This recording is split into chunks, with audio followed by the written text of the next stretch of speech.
because the two are related.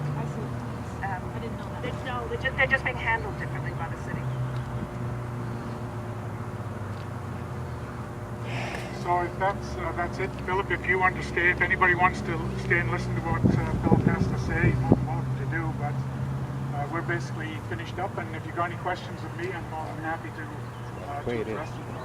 But thank you for coming out today. It's been great to have you here, and keep thinking about this site and this building. Before we turn it over, Yes, thank you. Thank you, Darren.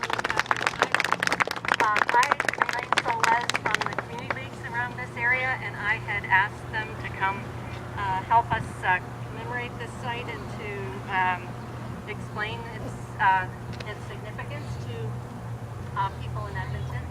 And I'd like to thank, before we turn it over to Philip for what he wants to say and anyone who wants to stay and talk to him, but to hear what he has to say and ask him questions. This is the way it is. Sorry, It's part of being an Aboriginal. The historic festival in Edmonton is open, and it's going to There's I think because they think we're here to cause trouble. It's the way it is, man.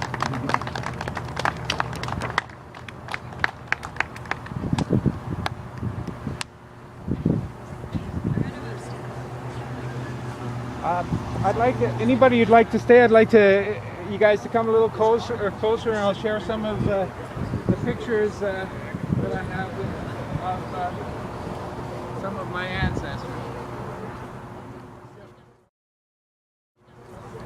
To start with, my name is Phillip Coutu. I'm a descendant of Fort Edmonton. My great-great-great-grandmother is Mary Ann Gabory, the first white woman in the West. Just wanted to share some of the people that are in the cemetery. The only picture of somebody who's buried here is Francois Desir, very famous hunter at the fort. The other people that are buried here is Chief Blackfoot Chief called the Feather, Peacemaker, 1814, Chief Laugh Attack, and my favorite actually is a voyageur. What was his name? Oh, Michael Boulard.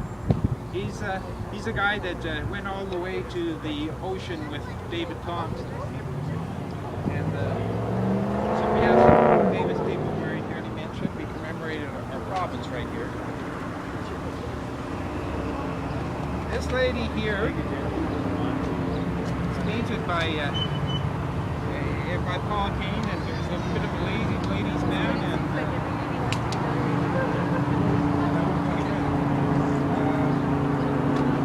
Father Petitot's painting. Here's the Christian cemetery that we're standing on today. Okay? What I wanted to start with, though, is just to orientate you where we are today. You see that hill over there?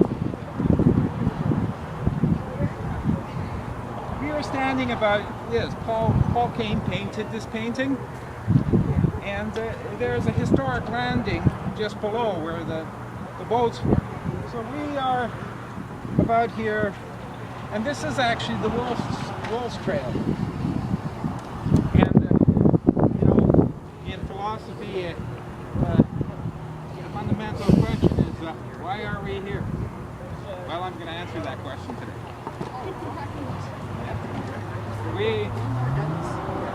We're all here because of the Wolf's Tracks. The Wolf's Track, 109th Street, is a river ford. In October, most of you, I'm getting too old, but you can walk across that river, except for a small portion.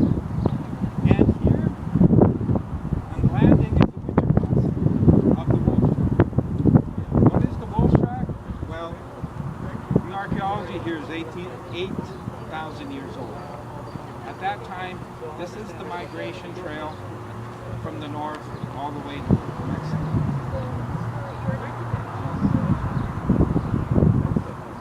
There was some suggestion the burials are all over the place. That's not correct. In fact, we just uncovered an 1882 survey from the Hudson Bay Company. This area is actually the Christian Métis cemetery known as Fort Edmonton Cemetery. They were mostly Métis, Scottish and French. Hanging around there, where the bridge placement is going to go is the First Nations burial ground. I'm from the first fort. This lady who spoke is from the third fort. First fort, us Métis, we buried our dead on the other side of the Palisade wall. They were building in here, uncovered burials on both sides of the Palisade wall, indicating that when that fort was burned down by the Blackfoot, it was a great place to continue burying your dead, right? That's what guys do. And so what we have, the burial ground encompassing the first fort. Actually, they uncovered the second fort right near that big building there. And, you know, they found actually the fort cellars, which is the archaeological gold mine. And that's where they had all their goods stored underground. Great things and whatever. The city immediately covered it. And to this day, 10 years later, it's there but hidden. The third fort, as suggested, is up on that hill. Here is actually the Sundance grounds. It's where the Papa Chase took the treaty, and they're Sundance grounds. I should mention that myself and Good Striker were longtime activists, and because of that, we have company from the police today, and we apologize for that. I just want to finish off and say, you know, that I'm fully supportive of the iconic bridge. It just, you know, if we moved it 100 feet over, we'd have the opportunity, 200 feet over, we'd have an opportunity to create a Central Park and really be down here. I'm going to finish off. I'm going to let you know I have a few books. I only have 40 books left, so you don't have to feel compelled. I will sell them. But if anybody is interested in this site, here's a book. And maybe I'll just finish up any questions. I understand that when they brought the railroad here to feed the soil for the power plant, the cemetery and the burial grounds. Yeah, well, right over there, and that was the first desecration. But I should mention that cross down there, it's, you know, the city tells everybody it's a small burial area, but the reason there's a big L there is that there's a stone that marks a burial, and he's only 2 feet below the earth, and we are not allowed to mark that burial site. So, and I believe they're trying to move that interpretive venue on top of that stone and that burial. So have a look at it because it'll soon be gone. Thank you.